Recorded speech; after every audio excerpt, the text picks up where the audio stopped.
السلام علیکم ورحمۃ اللہ وبرکاتہ۔ ایک مرتبہ نبی کریم صلی اللہ علیہ وسلم کی محفل میں یہ بات چلی کہ دنیا کی عورتوں میں سب سے بہترین عورت کون سی ہے۔ کسی نے کوئی صفت بتائی اور کسی نے کوئی صفت۔ خیر بات چیت ہوتی رہی۔ حضرت علی کرم اللہ وجہہ کسی کام سے گھر تشریف لے گئے۔ سیدہ فاطمہ الزہرا رضی اللہ تعالی عنہا کو بتایا کہ محفل میں یہ تذکرہ ہو رہا ہے کہ دنیا کی بہترین عورت کون سی ہے۔ ابھی کوئی فیصلہ نہیں ہوا۔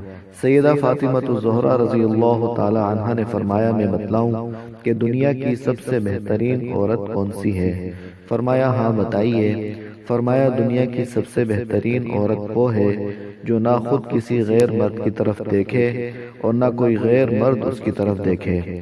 حضرت علی رضی اللہ عنہ محفل میں واپس تشریف لائے اور حضور صلی اللہ علیہ وسلم سے عرض کیا یا رسول اللہ، میری اہلیہ نے دنیا کی بہترین عورت کی بات پہچان بتلا دی کہ جو نہ کسی غیر محرم کو دیکھے اور نہ کوئی غیر محرم اسے دیکھ سکے۔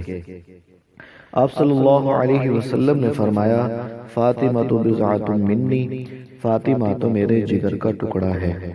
اور یہ صفت حضرت فاطمہ الزہرا رضی اللہ تعالی عنہا میں پائی جاتی تھی کہ ان کو کسی غیر مرد نے کبھی نہیں دیکھا اور انہوں نے بھی کبھی کسی غیر مرد کو نہیں دیکھا۔ حیا اور پاک دامنی کی اعلیٰ ترین مثال تھی۔